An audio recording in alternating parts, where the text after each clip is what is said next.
ప్రభుత్వం.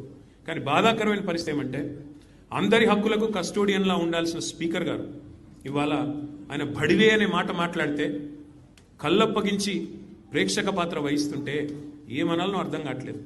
ఇది పార్లమెంటరీ భాషనా, ఇది ప్రజాస్వామిక భాషనా? మాకు అనరాదా ఈ మాటలు? రేవంత్ రెడ్డి గారికి నేను చెప్తా ఉన్నా, నీకు ఒక భాషలో వచ్చేమో తిట్లు, మాకు 3-4 భాషల్లో వచ్చు.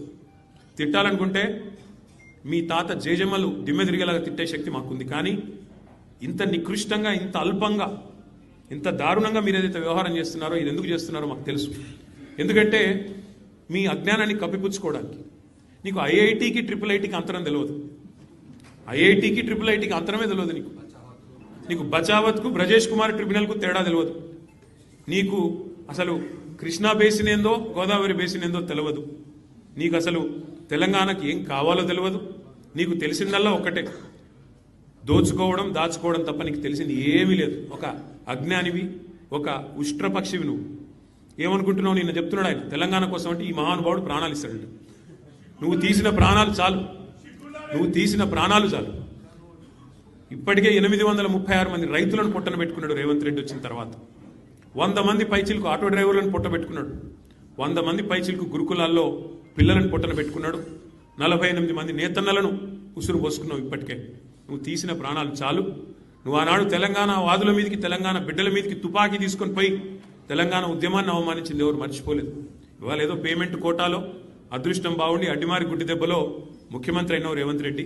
నీ వాగుడు, నీ అల్పబుద్ధి ప్రపంచం మొత్తం చూస్తూ ఉంది.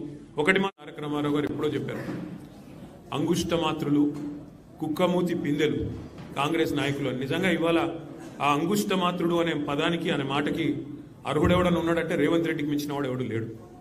కుక్కమూతి పిందెలు అని కాంగ్రెస్ నాయకులను తారక రామారావు గారు అనేది ఖచ్చితంగా వారికి తగిన మాట అది. ఎందుకంటే ఒక్కసారి ఆలోచిస్తే నదీ జలాలు అని చెప్పి నిన్న చర్చ పెట్టారు. అసలు ఈ ముఖ్యమంత్రి గారికి బేసిన్లు తెలియదు, బేసిక్స్ అంతకంటే తెలియదు. దేవాదుల ఏ బేసిన్లో ఉంది అని అడిగే వ్యక్తి ఇరిగేషన్ మీద మాట్లాడుతూ అంటాడు. అట్లాగే ఆయన ముఖ్యమంత్రి అయిన తర్వాత వట్టెం పంప్ హౌస్ మునిగినా ఇంతవరకు కనీసం దాని మీద సమీక్ష చేయలేని అసమర్థుడు రేవంత్ రెడ్డి.